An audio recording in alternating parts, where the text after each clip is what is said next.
Hello കൂട്ടുകാരെ, നമ്മളിന്നൊരു മാമ്പഴ പുളിശ്ശേരിയാണ് ഉണ്ടാക്കുന്നത്. അതിന് മുമ്പായി എൻ്റെ ചാനൽ നിങ്ങൾ ആദ്യമായി കാണുന്നെങ്കിൽ സബ്സ്ക്രൈബ് ചെയ്ത് ഷെയർ ചെയ്ത് ലൈക്ക് ചെയ്യണേ. ഇതിന് നമുക്ക് കുറച്ച് മാത്രം മാങ്ങ കിട്ടിയിട്ടുണ്ട്. നാട്ടുമാങ്ങയാണ്. അത് നമ്മൾ കഴുകി വൃത്തിയാക്കി തൊലിയെല്ലാം കളഞ്ഞ് ഒരു ചട്ടിയിലോട്ട് ഇട്ടിട്ടുണ്ട്. ഇനി നമുക്കത് എങ്ങനെയാണ് വെക്കുന്നതെന്ന് നോക്കാം. അത് വേകാൻ ആവശ്യമായിട്ട് കുറച്ച് വെള്ളം ചേർത്ത് കൊടുക്കാം.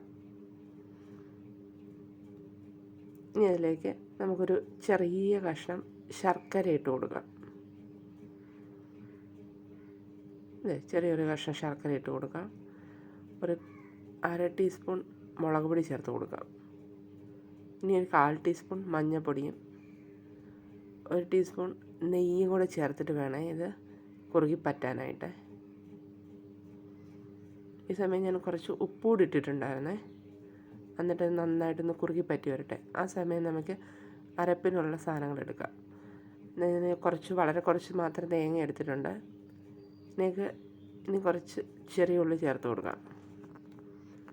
ഇനി 1/4 ടീസ്പൂൺ മഞ്ഞൾപ്പൊടി ചേർക്കുന്നുണ്ട്.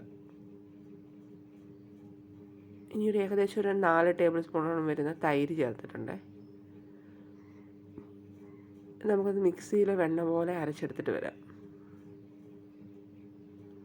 നമ്മുടെ മാങ്ങയൊക്കെ വെന്ത് നല്ല കുറുകി വന്നിട്ടുണ്ട്.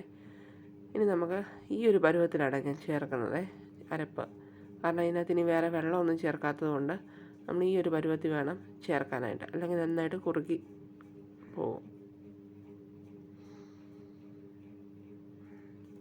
അരപ്പ് ചേർത്ത് അധികം ഒന്നും തിളയ്ക്കൊന്നും വേണ്ട. ജസ്റ്റ് ഒരു ചെറിയൊരു ചൂടാകുമ്പോഴത്തേന് നമുക്കിത് ഓഫ് ചെയ്യാവേ. ഈ സമയം കുറച്ച് ഉപ്പിൻ്റെ കുറവുണ്ടായിരുന്നു. ഉപ്പൂടെ ഞാൻ ചേർത്ത് കൊടുത്തിട്ടുണ്ട്.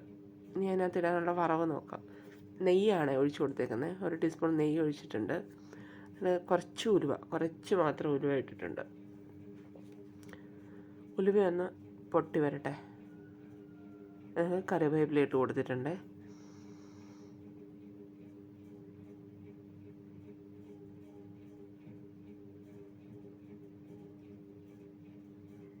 നമുക്ക് ചെറിയൊരു വറ്റമുളകും കൂടി ചേർത്ത് കൊടുക്കുന്നുണ്ട്.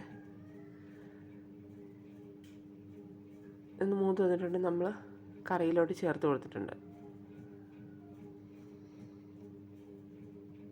ഇനി ഈ മാമ്പഴ പുളിശ്ശേരി കൂട്ടി നമുക്ക് ഉച്ചയൂണ് ഉണ്ടാലോ.